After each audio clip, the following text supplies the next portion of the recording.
I didn't pick the theme music. I know. And is there any way we can take the picture down? Because that is just really just painful. From a man who knows pain. Let me thank you for the gracious welcome. I know I'm in Texas. Love Texas. Love coming here to speak. My second or third time in Austin in probably as many years.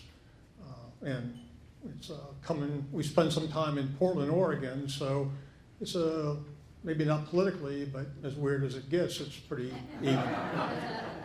Let me right-size your expectations. 30 or 40 minutes on a timer, which you can start anytime you want now. I thought about when I'm desert biking or road biking or just out in the desert walking and hiking, what I could give to you in 30 or 40 minutes that you don't already probably know. I can give you some context.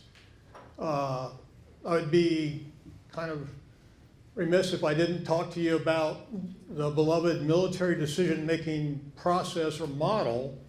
That's 17 steps, because the Army loves these kind of models. So from the time I was a young cadet in 1972 to the time I retired in 2011, we use this military decision-making model. And it gives you good tactical and operational, and sometimes if you do it correctly, strategic answers to difficult problems. But that's not what we're talking about here today. I'll be glad to lay it out for you one-on-one, but you would kind of nod off very quickly if I put out all 17 steps. But it does good things for you. It makes you understand the problem, which is the other side of the coin. Right around 2009, there was another process called, and maybe some of you have heard of this, it's called operational design. Operational design looks at the larger context of the problem and tries to define the context of the problem. And in doing that, you understand the problem, then you can kind of get solution sets going after it. Two very different types of decision making that are fundamental to the military. The reason I said that I used the first one, the military decision-making model in the process from 72 to about 2011, is that you grow up with it, and the more you use it, the more it becomes intuitive. And when I looked at the operational design model, what I understood about it, only for a couple years before I retired, was that it too was almost intuitive, but people who used it the best and were more successful with it were the ones who had this foundation in the 17-step process.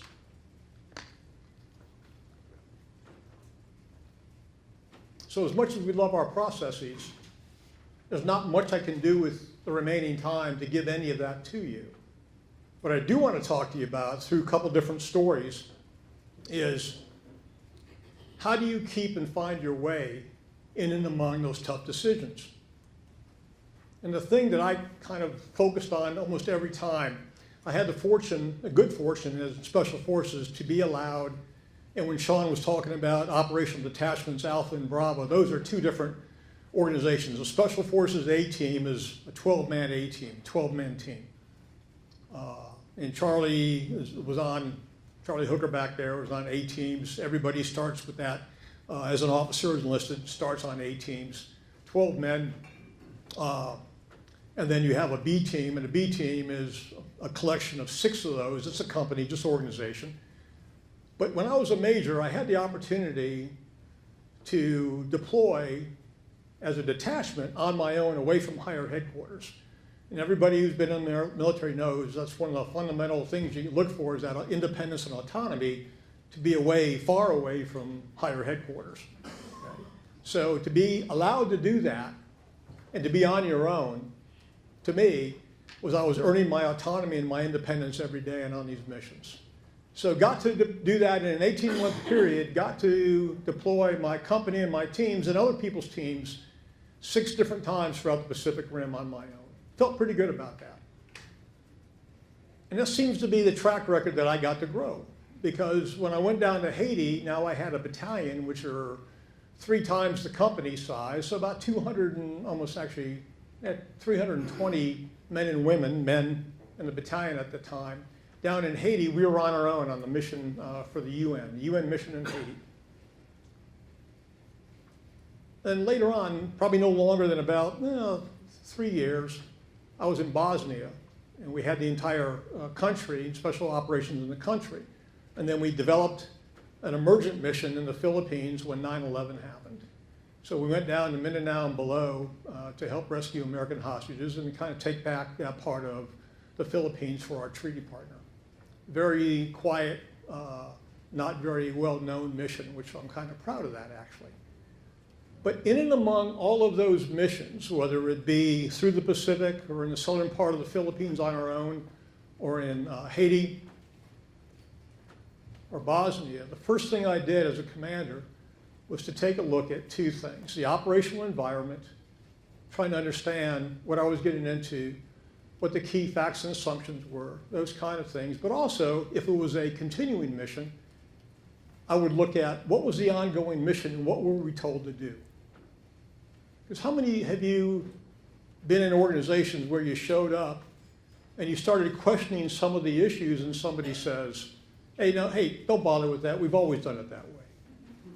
Yeah, right, thank you. And that's one of the things, that makes my skin crawl. It doesn't mean it was right. It might have been right at a time, but just because we've always done it the right way doesn't tell me that it's now currently the right thing to do. So I still take a look at the mission.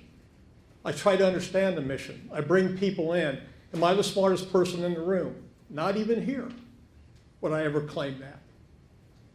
So the more people I would bring in to help study and look at the mission and analyze it with whatever method we were using, did several things for me. It made me understand the environment, made me understand who the players and stakeholders were. It made me understand, along with other people, maybe understand what we were trying to accomplish. It seems very simple. It seems very simple. But what was the last time organizations of any construct or boards of any construct that looked at what is it you're supposed to do? What's your purpose? Why is that important? It's fundamentally important. Why? Understanding what your mission is, getting that purpose, getting people to buy in to which way you're going. Now, you might not move at the same speed, but you're moving in the same direction, and you know where you want to get to. The other part of the mission focus does what?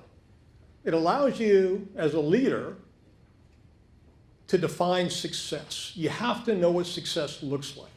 You have to. Now, quite often, you'll go, hey, that's our mission statement. That's great. When was the last time you looked at it? The environment changes. It's dynamic. The city outside on the streets is a dynamic place. You operate in and among a Tri-City area. How often do you take a look at what are the things that are affecting you that affect your mission? We did the same thing in the Philippines. Constantly, we looked to see what were the things that were going on that would change outcomes. And were we still on the same road to success? Why is that critical? Well, the success part is you're telling people the reason why you're there. People have to know the reason why, especially from leadership. Why? Because if I don't talk to you again, you'll know, again, which way we're headed and why we're there, why we're going there. You've got to get there. And getting there and bringing people along, knowing what success looks like, is critical. But the other thing I was observing, especially the more I became senior, is that how value performance and value-based character performance meant so much. I can tell you a real quick story. Peacetime Army, got it kind of 1995, 97, sort of laughing about that, but peacetime Army, the worst thing you could do is have someone die in training, that didn't happen, or lose a weapon, that did happen. Right? You sort of know the outcome. It was our unit, it was our weapon.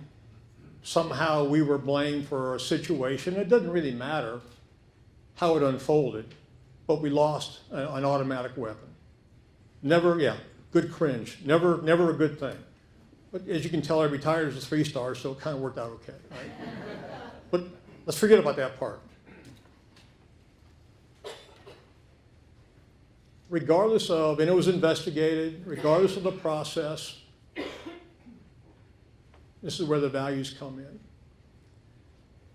My two-star senior boss was holding 2 captains responsible. So I'm a lieutenant colonel.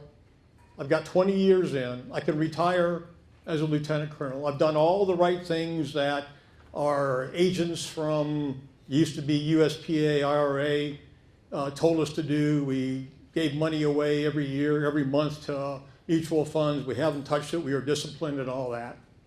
So I think financially we were fine. But I was at a crossroad. The two-star wanted to hold myself and these 2 captains responsible for what happened. And I went to see him, and I said, hey, sir, I'm the guy in charge. It's my unit. I'm responsible. If you turn this into a job, I'll leave the military, something I love.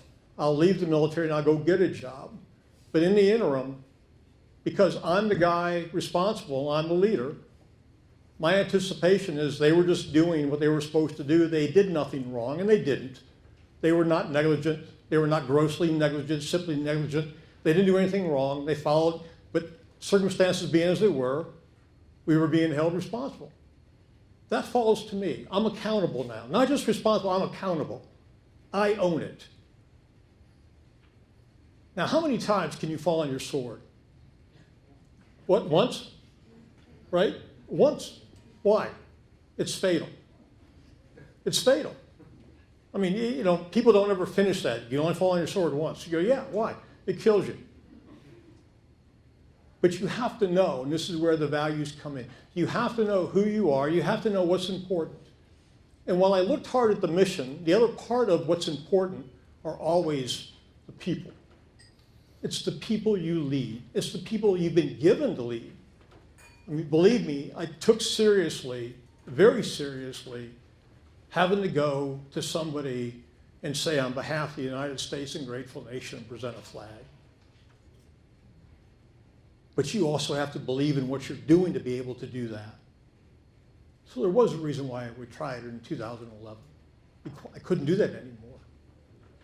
Just like I couldn't turn to my two-star and tell him, hey, go ahead, burn these 2 captains. Those captains had futures. They were good officers. They were great officers. They went on to do phenomenal things. But it was my role as a leader to stand in front of and between that 2-star and those guys. Why? 2 things. It was the power of my choice. It was the right thing to do, and I could do it. Not that I was expected to do it, because at the same time, as a lieutenant colonel, I had a full colonel ahead of me in my group. What he did was he stepped out of the way and told the 2-star to send the spears my way. He wanted nothing to do with our bad news and our misfortune. Even though it was between 2 of his battalions, he was the obvious arbitrator. But he stepped aside. Because every role model is what at the same time, both good and bad. It just happened to be in 2 different contexts. But karma's an interesting mistress. And I won't tell you that story. We don't have that much time for that one. But he steps aside. But I'd already made my decision. My senior enlisted, my sergeant major, the old guy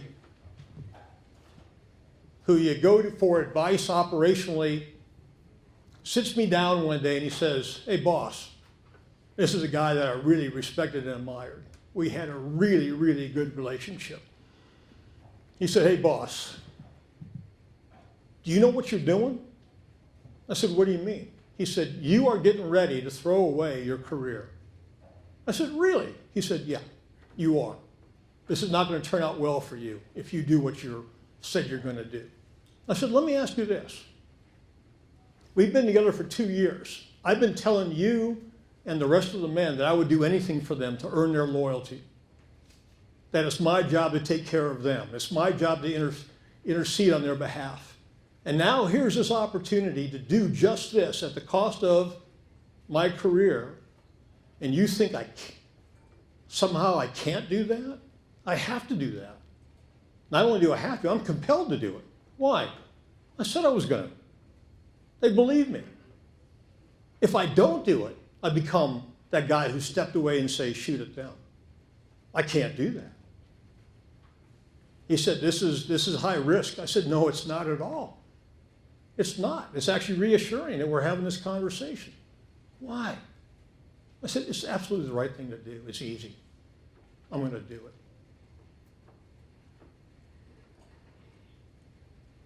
I took it.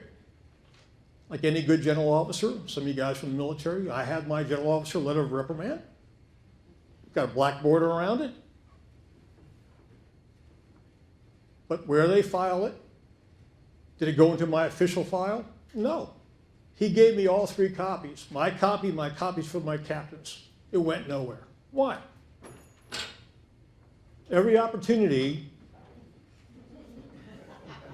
seats up front. Every opportunity is another chance to lead. You know, it was an easy, like I said, an easy decision. Those captains went on to do great things for the military. I got to continue to serve. What you don't realize is people are watching what you do. And the higher you go, the more exposed you are.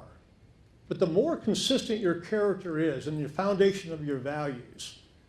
I mean, if I asked you the simplest thing, when was the last time anybody here did value clarification? You ever done it? Anybody ever done value clarification? You HR people must have. You had to. Value clarification. What is it that you hold dear? I'm not going to ask you to do it, but just the easiest thing to do is, what are those 5 to 10 things? 5 is probably a good number. What are those 5 things that you're willing to defend? Stand up and say, no, that's wrong. Or no, that's right. What are those things? Your family is the first thing that comes to mind. Your family? Is it your job? What about qualities in people? Experiences? What are the entities, your organization? What is it that you're willing to say? And the reason why, what are you willing to defend? In the military, it's easy. You take an oath. That's the easiest thing you do, isn't it, Justin? You take an oath. To defend the Constitution of the United States of America against all enemies, foreign and domestic. It's easy. You know what you're going to do. You know how bad it can get. It can get bad. But you've already taken care of intellectually that part of the value proposition. But it's different now for you all. It's not like that.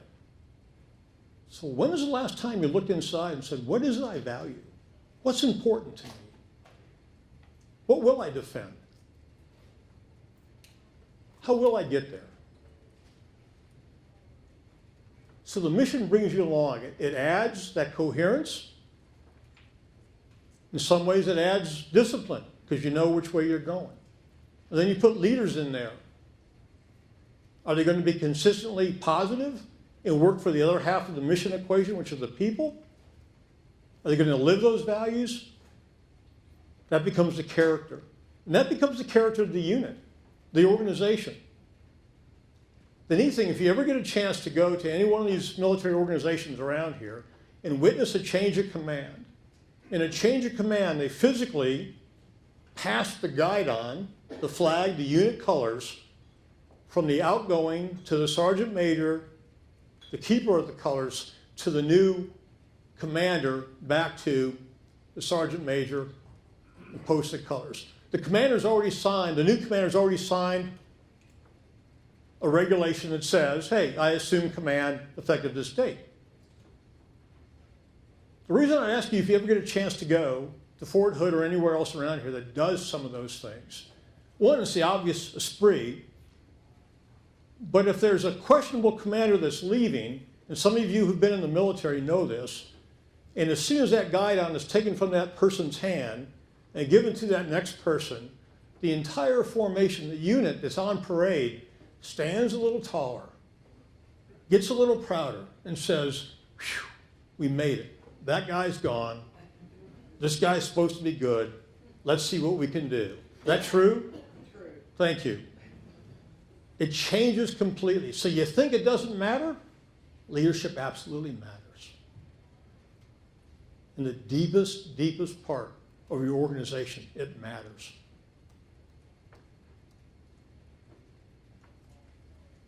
So as we have those two aspects, the mission and the esprit and the discipline that goes with that, and understanding what success looks like, and the value orientation and the character and people living, consistently living, because you have an expectation now that that's the way it's going to be, and it works. There's another side to it that's just as important. And it's sometimes telling people things you can't do or you shouldn't do. So here's a picture of a younger version of me with a lot more hair. And the guy to my immediate right, because we always walk to the left of the senior, is Admiral Tom Fargo. He was the Pacific Command CINCPAC commander at the time. And I was fortunate enough as an Army guy, from the time I was a colonel, group commander, to the time I was retired, to work for nothing but admirals. So 7 admirals in a row. So Dennis Blair before him, who was the DNI, Tom Fargo, and then one of the more colorful guys in the Navy, U.S. Navy, was a guy named William Fox Fallon. Okay, why'd you smile? Reputation. What's that? He has a reputation. What kind of reputation is it, Judson? I'll let you say that, sir. Thank you for that transition point. So, Admiral Fallon is a naval aviator, or was a naval aviator. And they, the way they're trained, because you have to look at people and say, okay, SEAL, got it. Green Beret, got it. So you sort of culturally know what you're getting, right? So with a naval aviator, they get pings and beeps in their ear, and they respond. It's like a missile picking them up. They respond and turn and shoot at it, right? Because that's what they do. So he'd get bad news, he would turn and shoot at you, right? So that's a nice way of saying he had it, but he was consistent, right? It's about consistency. He had a rough reputation. He had a real rough reputation. But he and I got along really well. And that's another story. But he calls me up to the 5th deck, which is a floor anywhere else, but the 5th deck, right? So I go to his office, and he's got an office probably 1.5 times the size of this. I used to make fun of Fargo when he had an office and say, hey, so which club do you use on this hole? And he didn't like that at all. So Admiral Fallon asked me to come in his office. So I come in his office, and he's got this big admiral-like desk, right? Big desk. And this is again a cultural thing in the military, the Army. We don't look at a senior's desk. We don't lean on it. We don't touch it. You stand well back. It's just one of those things. Because I remember getting my butt royally chewed for that. So Admiral Fallon says, go to my desk and look what's on top of it. And I look at him kind of funny. I said, sir, you really want me to do that? He says, yeah, I'm telling you to go to my desk and look what's on top of it. So I lean very carefully because I think it's a trap, right? So I lean over very carefully, and I look, and there's a bunch of pictures that are highly classified, and it's what I would call a map, he would call a chart, right? How am I doing? Okay. So I think it's a map, he thinks it's a chart. Just terminology, it's not a problem, it's a map. He's not here. He says, do you know what that is? I said, I absolutely know what that is. He said, do you know where it is? I said, I absolutely know where it is. He said, okay, how did you get that? I said, well, the CIA lady brings it to me before she brings it to you. Okay? And he just kind of looks at me funny and goes, okay. And oh, by the way, I'm a 1-star. So you know how this turns out too. So he asked me a really, really serious question. You know who's there? I said, yes, sir, I do. Can you go there and kill them? Yes, sir, I can. I said, but you, and he's a very impatient man. I said, but before I tell you any more, just indulge me for about 5 to 7 minutes, and let me tell you a couple things. I just got through swinging. Now we're in Hawaii. We're in Oahu, at Camp Smith, Hawaii. And I said, I just got through swinging through the forces that you and I own. They're OpCon to me for him. They're under my operational control. I've got a number of airplanes, C-130 modified aircraft that can get us in there and get us out. I've got naval assets in the region already. I've got my SEALs in Opera Harbor that are mine, that are forward, Naval Special Warfare Task Unit Pacific. I've got my Green Berets in 1st Battalion, 1st Special Forces Group in Okinawa. So Guam, Okinawa, Southern Philippines. I can get everybody I need to get where they need to get without ever asking for any other forces besides what you already own, sir. And I've just seen them go through a full-blown mission profile live fire that I walked through the stack. So they're very, very competent all the way around. And again, I've just seen this last week. Feel really good about this. He said, okay. I said, here's how the flow goes. If you give me the orders to go, within 24 hours, I'll have guys on the ground putting eyes on target. And over the next 24 to 48, we'll develop a plan and we'll infill the forces. It's got to be a combined force of American and Filipinos, and we'll go there and take these targets, multiple targets down. But you need written permission from our White House and their palace in Manila. You know that, sir. You have to have that. And even then, half of that equation is deniable. Because here's what's going to happen. At the end of the mission, if it goes really well, we've rescued the hostages, killed all the people, and if you had no collateral damage, and can point to the Philippine counterparts and give them full credit. That's the best possible outcome, with no attribution to us.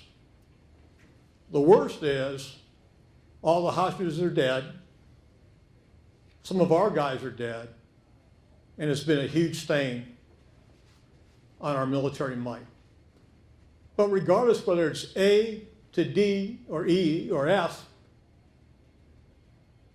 you don't want me to go do this. He said, why not? You just said you could do it. Why wouldn't you do it? I said, it's real simple. Regardless of whether you get permission and we're successful,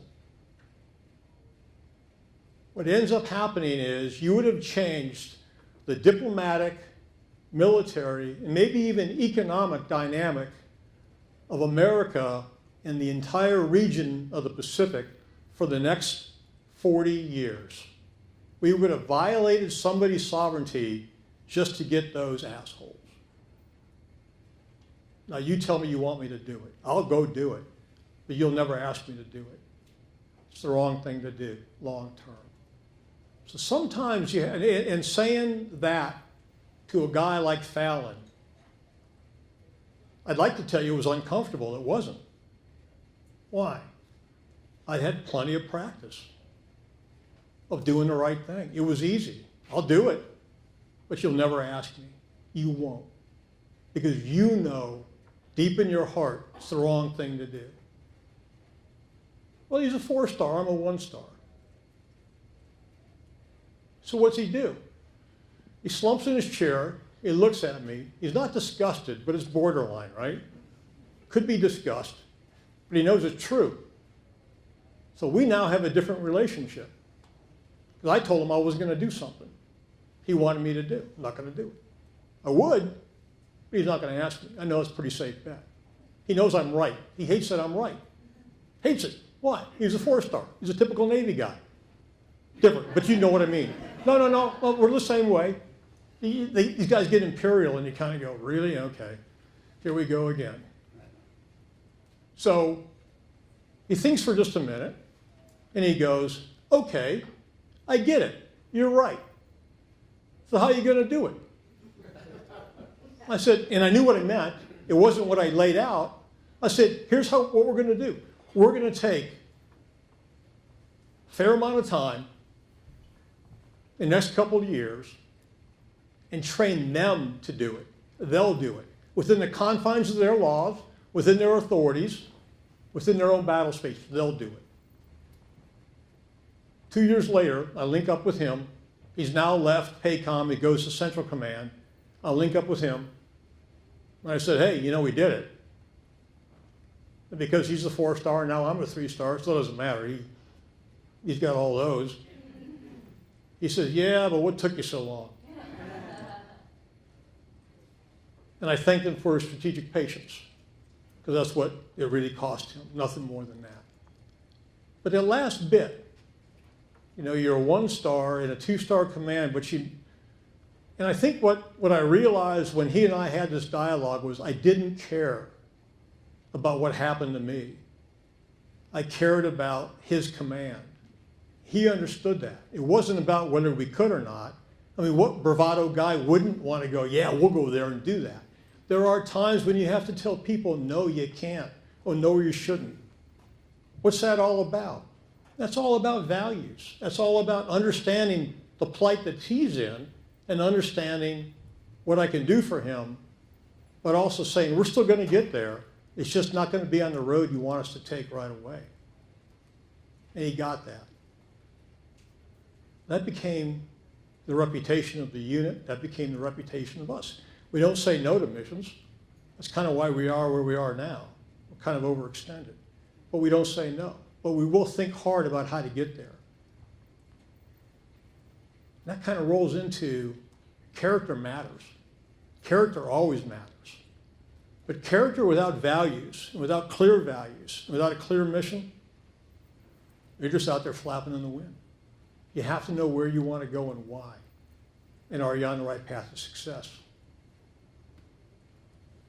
The consistency of what you do and what you bring, and that clarity of vision for success for yourself and for what you value are the most important thing you as leaders bring to anybody, to any organization you touch. And you can't stop working at it just because you get, I don't think of myself as senior, I think of myself as well-seasoned, right? Even though you become more and more well-seasoned, you can't stop working on it. I still do PT, physical training, like a maniac. I'm not going to get recalled and go do those kind of things again, but if I do, I don't want to put anybody else at risk. Why? Not fair to them. But in the same context, what are you guys doing to work on yourselves? What do you value that you bring to the organization every day? And says, hey, I've got that clarity. Think about it. I mean, there's plenty of time to be stuck in traffic here, right? Yeah. Think about it. Clear it up. And touch somebody else with it. I think I'll stop right there and start taking some questions. Sir. Thank you, General. So the question is, what do you do, or how do you recover when you make a tough decision, well thought out, but it was a wrong decision? Happens a lot more. You know, I think we've all been through that. I can tell you the first thing I don't do. I don't blame anybody. I think that, you know, people genuinely are good, and that to affix blame is kind of a waste of time. What you need to do is immediately, whenever we would have situations like that, if it was something that really affected a lot of people, you know, we would, one of my good bosses taught me this, a guy named General Pete Shoemaker. First thing is you got to report the higher, because we all know bad news does not get better. So you got to let other people, who's supposed to know, oh, we're videoing. Yeah, I should tell a story. Let me see, let me think through this. Oh, it's going to be on YouTube. Can't tell the story. Damn, it's a good story too. Okay, Ron, that's a big lie. Okay, let me try this. So a bad decision, what you thought was a good decision gone bad, okay? You don't blame, fix and blame, waste time. Be prepared to reverse it, but get the data that you need to say, okay. And that goes back into what I mentioned very briefly about operational design and, you know, did you follow the process or did the process let you down? And the other thing I found out when I was the more senior I got, people would come in and give you happy talk, not the truth. I'd always tell people, hey, just give me the truth, I can take it. Which gets into that story that starts in a bar somewhere in Bangkok. That's a good story. I mean, yeah. I've got to think through that again. Now, okay. So, if it's yours to fix, fix it. But don't worry about fixing the blame. Get after the new data that you missed and get on with it. And, as long as you're not flip-flopping a lot, it shouldn't happen more. If it happens more than once under the same conditions, then you have to peel back where the system failure is. Then somebody's not telling you everything with the clarity that you expect and demand. Want to hear the bar story? I don't know. Okay. Here. Let me fake like I'm drinking. So, a friend of mine's in a bar. We're in this bar in Bangkok. I'm a captain, but I'm getting ready to make major. That's a big deal. It was for me at the time. And this bar that we go to is closed down because one of the girls that works there is marrying some guy from the embassy, and they're going back to the United States. Okay? So the bar's closed except for invited guests. Well, we're invited guests. So drinks are for free, and food's laid out, drinks are free. We go in there, I go in there with my sergeant major, again, a different guy, but again, somebody very well respected. And we're just sitting there drinking. I'm having a beer, I had a little bit of food, we're talking. And a liaison officer from a good partner nation gets up on the bar, takes these old terrariums, remember those things, full of matches, dumps it out, takes all the booze from the bar and pours it in there and starts drinking out of this massive brandy snifter. It's getting interesting, right? So this is going on for a while, and then the same guy decides to take most of his clothes off and rolls his underwear into a thong. Tasteful, I don't know. It's getting kind of crazy. I'm enjoying myself. I'm a captain promotable. My sergeant major, this good Irishman, turns to me and he says, "Don't order another beer. We're out of here." His nickname was Harry. "Harry, you got to be kidding me. This is just getting good." He said, "Sir," and he liked to drink. He said, "Sir, finish your beer. Let's go." And I go, and the way he said it, I go, "Oh." He goes, "Yeah." And that was one of those situations in the time of your life where you realized you've taken another step to adulthood. And he says, and we got out. We went out to someplace else for dinner. He said, "You understand what happened?" I said, "Yeah, I do. I do." I said, "I understood that if I stayed there, I was part of the problem. But if I left, when I left, that it was mine to fix. I could fix that. I could say it wasn't that bad when we left, don't know what happened, but hey, I've got authority over them, it's mine. But if I'm there, I am the problem." So I took that, it was a bad step, but I took that step to being a grown-up. And I don't really regret it, because I understood that as a leader, you get empowered to fix things, not blame people. Get over it. If it's, like I said, if it's more than once or twice, if it's more than twice, you got a problem with something. Something else is going on. You need to dig into that. But if it's only once, hey, shrug it off. It's okay. Nobody died. Wasn't bad. Fix it.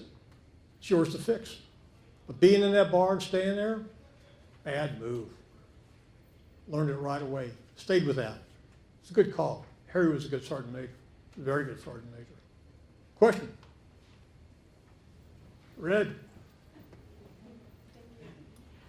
General, your story about Mr. Fallon is interesting because I think we've all been at tables, across the table from people who don't necessarily understand or are unable to practice strategic patience and may not have the same level of character or values that you do or that that you necessarily hope they would in a business situation.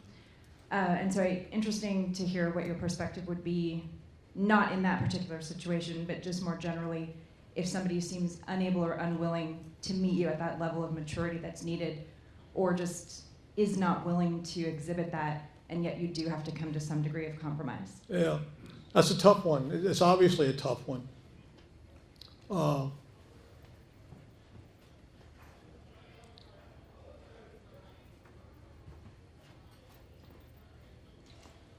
I don't think, I'm kind of an HR person too, even though you might not, but I have a lot of time in organizational development and effectiveness. So regardless of how you leave this meeting, I do have a lot of HR background. And what I've learned, I think, over the course of applying some of these things from leadership management development training, and some things late in life, if it's fundamental to their character, they're not going to change. They're just not. We had this, I don't want to make this sound crass or flippant because it's not. At US SOCOM, Special Ops Command, when I was the deputy with Admiral Eric Olson, we would have a lot of conversations about how do you get a terrorist to change. So if you capture somebody, can you go and re-educate them? And if so, is there a recidivism rate? Do they return anyway? What's it like with heroin addicts, alcoholics?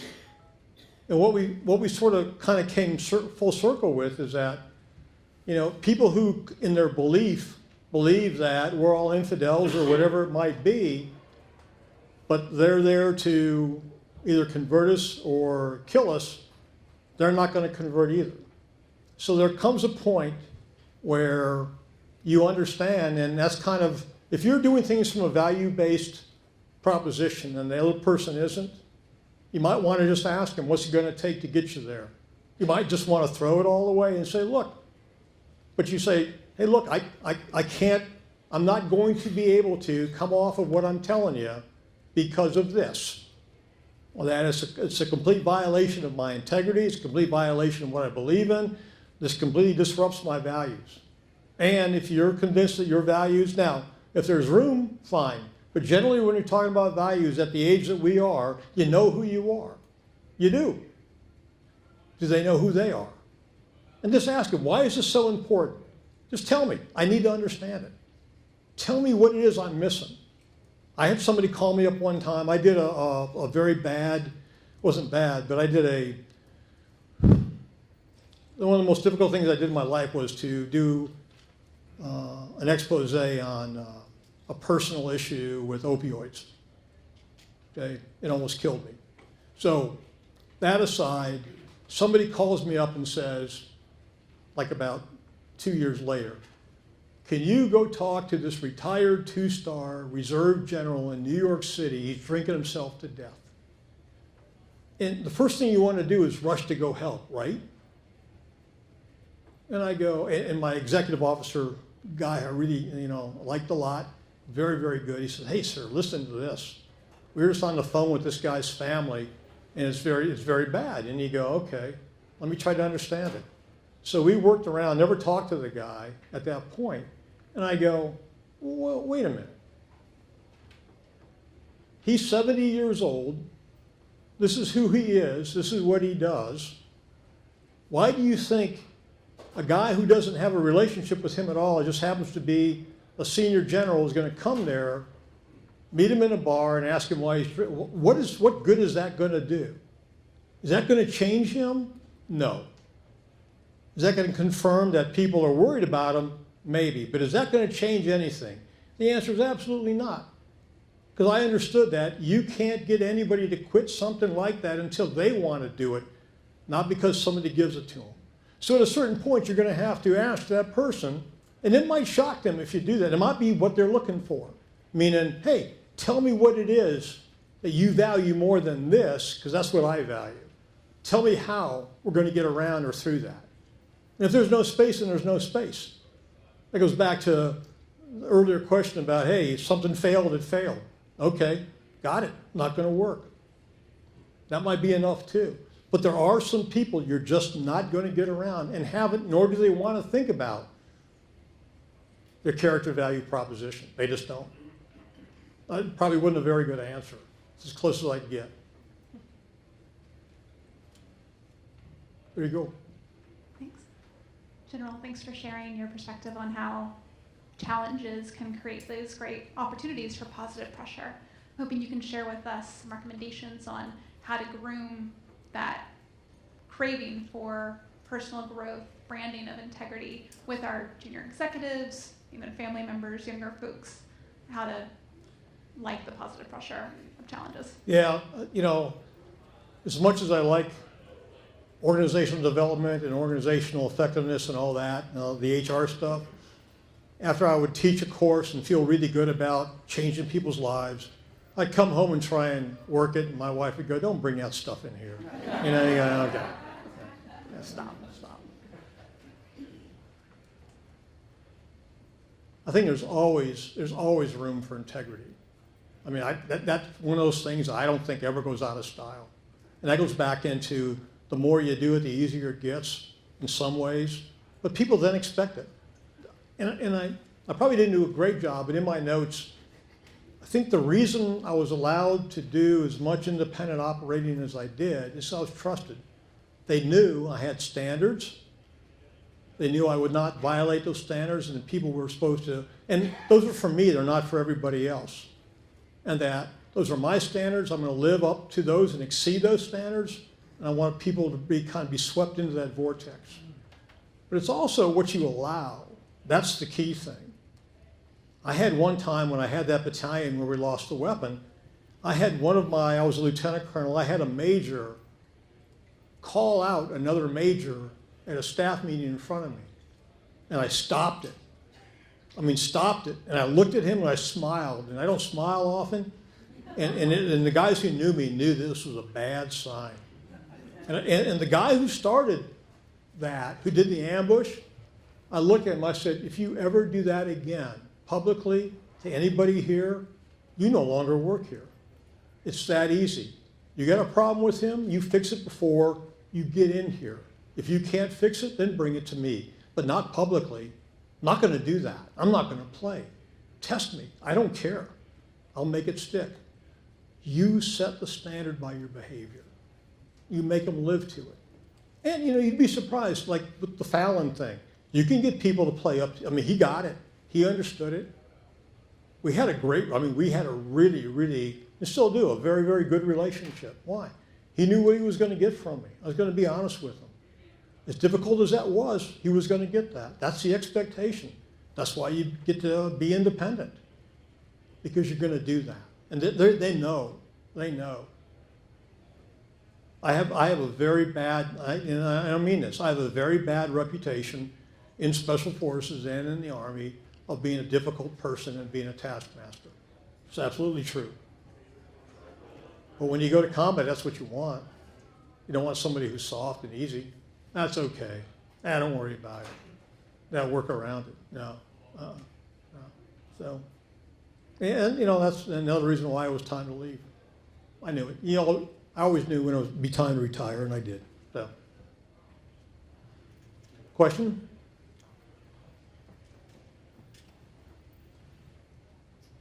So let's take this back to board governance and Yep. making boards of directors more effective. And I'm going to take an example that I'm sure many people in this room have faced, and that is a problem begins to occur in whether it's a nonprofit, a religious organization, you know, corporation, right? Yeah.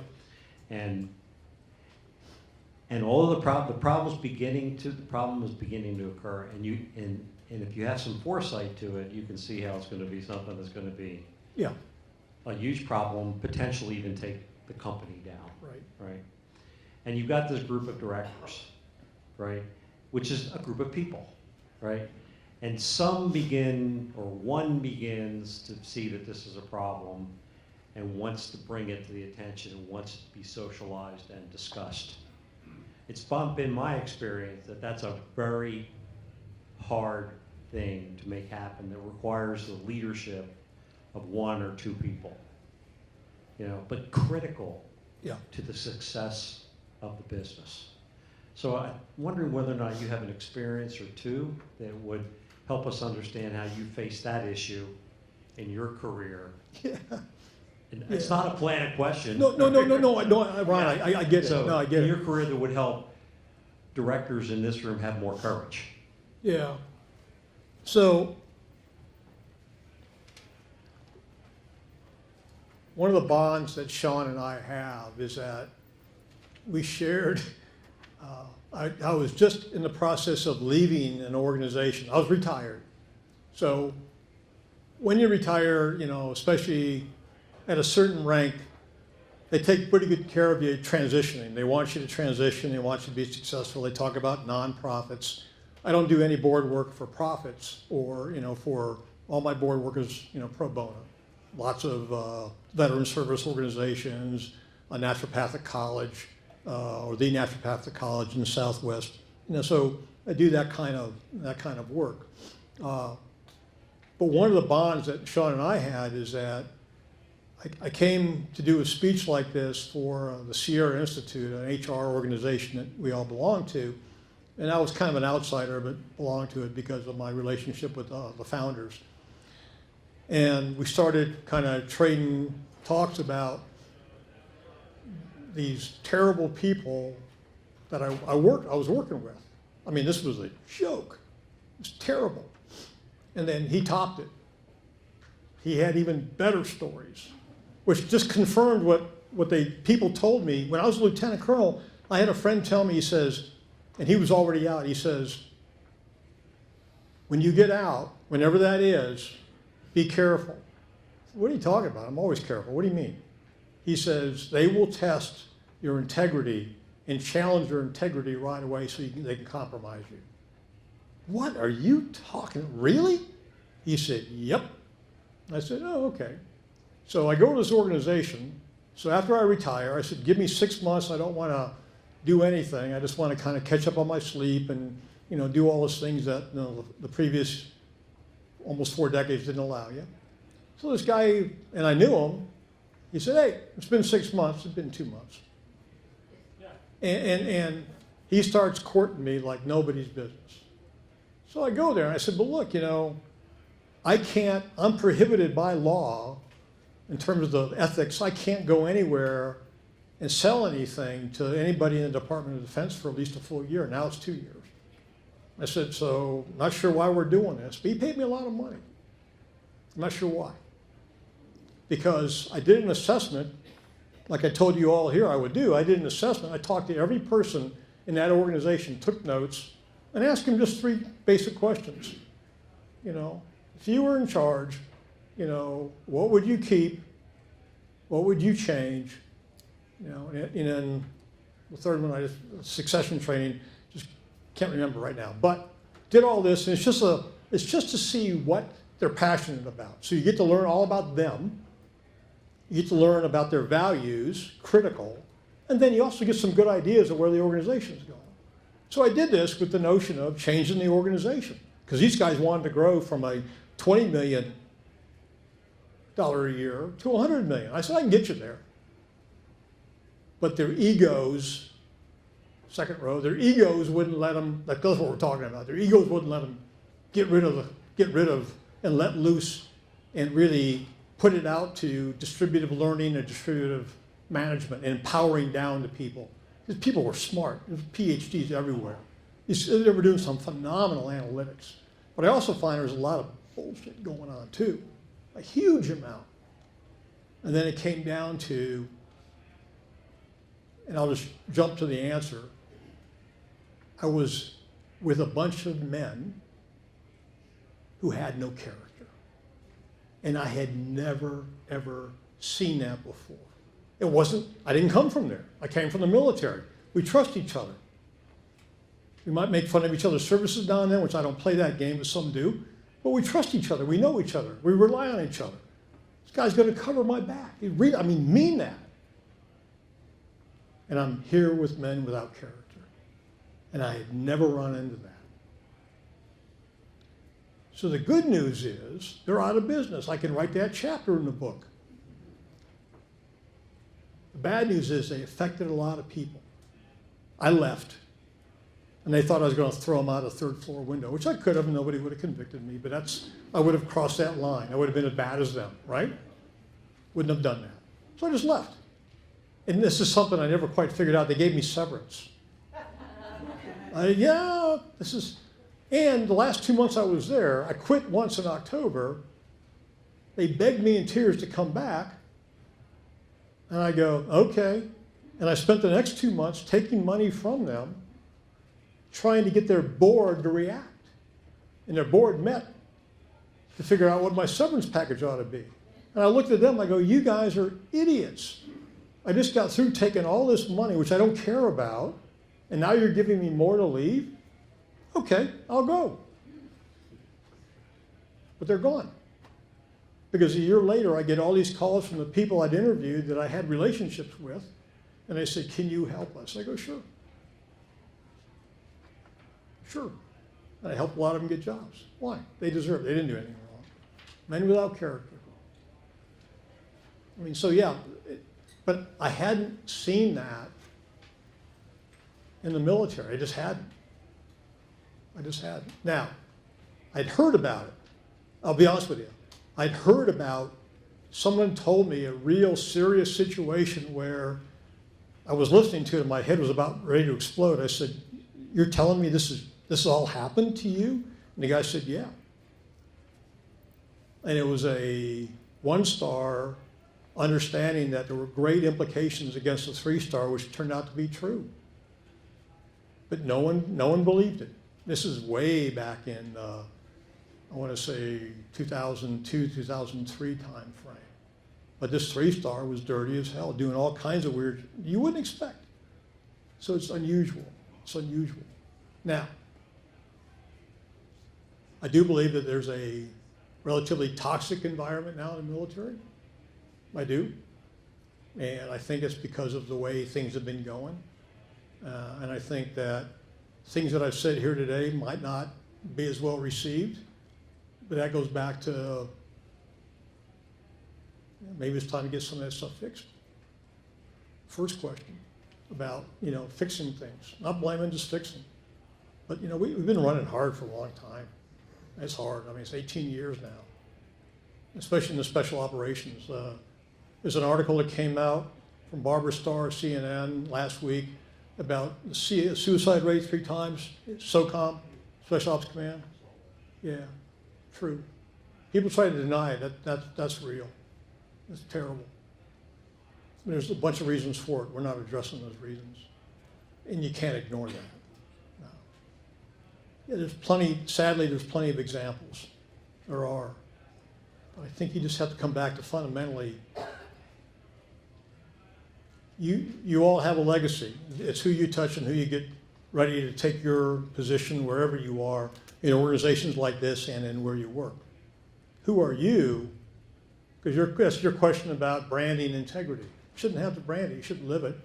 But you should also start looking at those people to replace you. That's what we do. Need to build the next couple of benches so when you leave, someone's right in there.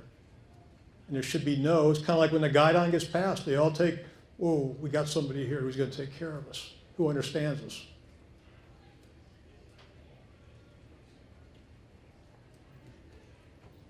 Okay, yep.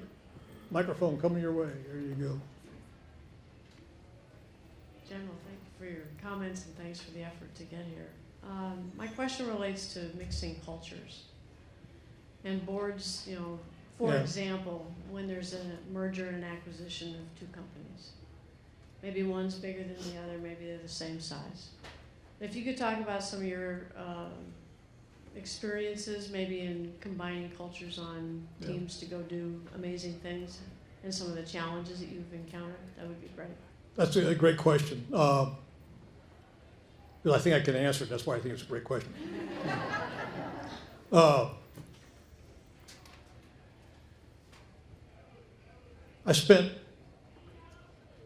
I wasn't really in the Army. I was in Special Forces.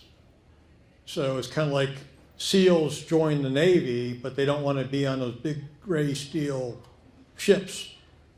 They'd rather go do SEAL stuff. Well, same thing for Green Berets. We don't want to really be in the Army with a lot of people. We want to be in the Army with a few people. So we select ourselves, that way. But in that, special operations around that time became more of a joint force. And joint forces mean that you work with other nations' forces, that's combined, but our own forces. So I was at Special Operations Command Pacific, which is the Joint Subunified Command. And then later on, as a lieutenant colonel, then later on as a 1-star, 2-star, I commanded that. So that was a couple of years after that photo there. And that was when I, worked for Fargo and Fallon. So I have this, a Master Chief is the senior enlisted advisor in the Navy. So an E9. So I was an 09, there's an 010, there's an E9, 1 through 9. So I have this Master Chief who is a SEAL, and a guy named, I don't know if you ever ran into Mike Halama? Halama? Yeah, he's a big Hawaiian guy. And he's about 5'7" and about 230 pounds, and he's an animal. But lucky he's Hawaiian, so he's a nice guy. Okay? So there's 4 of us. We're on board this naval vessel. It's the command ship, LCC-19. It's the Blue Ridge. It's the command ship for the Pacific Fleet Commander. And there's 4 of us from SOCPAC. I'm a lieutenant colonel. And I turned to my Navy guy, who's my yeoman, my admin guy. I said, Terry, go find out how to turn electrons into a message and get them off, because that's how we're going to communicate. I turned to my lieutenant, a guy named Les Brown. I said, Les Brown, go, secure our spaces and figure out where we're going to work out, get the battle rhythm. I'll go to a couple of these meetings these admiral fellas have, these captains have. And I turned to my Master Chief, Mike Halama, the SEAL, and I said, hey, go do what you're going to go do and find out where we can get chow when the mess halls are closed, because that's what Master Chiefs can do, right? It's true. So, and the Master Chief says, hey, sir, what uniform are we wearing tomorrow when we show up? Because I said, meet back here at 9 o'clock. You're on board a ship, where are you going to go, right? Meet back here at 9 o'clock or 8 o'clock, and then we'll go through what we're going to do. He said, what's the uniform? I said, uniform is BDUs, so the camouflage uniform, battle dress. And he had them. We're all good, right? So show up at 8 o'clock in the morning for the meeting. I look at the Master Chief, and the Master Chief is not in battle dress. He's in khakis. Khakis. Khakis are what Navy guys at the rank of E7, Chief, and above wear. And he's got this big ass Hawaiian grin on his face. And I go, just like getting tapped out of that bar in Soy Cowboy in Bangkok. I look at him, I go, wait a minute, I got it. I go, you walked around your ship yesterday and no one got out of your way because you're just another Army guy wearing camouflage. No one knows how to read your uniform. And his smile's getting bigger. I said, so now you're in khakis. So as soon as somebody sees khakis, if they're a sailor on board, first thing, they look at your shoes, and they see if they're black or they're brown. But they see khakis and black shoes, and they go, oh. And then they will not look up. But when they do, they look up, and they don't see just the anchor, but they see not one diamond star or 2, but they see 2 stars. Then they look at his massive chest, and they see his trident. And they want no part of this. And his smile is just from ear to ear. He said, you got it exactly. He said, now I have them throwing themselves against, we'd say walls, they'd say bulkheads. But he says, I said, do you own the ship yet? He goes, nope, but we'll be close by the time we get through with this. That's a matter of culture. Understanding the Navy culture responds to uniforms differently than we do. And he was not going to be walking around as some surreptitious Navy guy. He wanted to be a man. I didn't even know he'd brought him, but he had brought it. He was smart enough to bring it. So I didn't see it as an act of defiance. I said, wow, we're going to get exactly what we need from this one. And we did. It was phenomenal. But that's the notion of culture. So why is culture important? I didn't, and I heard this from a congressman one time came to us and says, hey, we're just going to make the services all one uniform like the Canadians. We go, no. I didn't join the service. I joined the Army. He joined the Navy. He joined the Air Force. And we're proud of that. We're proud of that. So making this one uniform is not going to help. And we like our differences. But I know, and this is something my Army guys hated me to say, but when I was the commander of Special Ops Command Pacific as a 2-star, if I had a water target, I'm asking for those guys. I've got an underwater operations team and scuba teams with my Green Berets, but they're never going to be as good as that. SEALs. Those guys live in the water. Now, I'm not going to ask them to do an unconventional warfare mission necessarily. My guys do that. We have our specialty. That's critical. Understanding the specialty and the difference in the culture is important as a leader because you're building things in your mission for success, not as a social experiment. There's no room for that. There isn't. So if I got something that's coming from the sea, I'm going there. If I got something that's on land, you've got to work directly with indigenous folk, I'm going to a Green Beret every time. Why? It's what they do. So you have to know that. But there's also that common ground. When I led a multi-nation task force in Bosnia, we had 8 different countries' special operations. And I could go to every one of them. Now, their special operations are very different. Their selection and assessment is very different.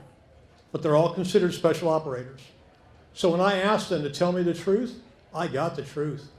There was stuff going on in Bosnia against what we called PIPWICs, the people indicted for war crimes.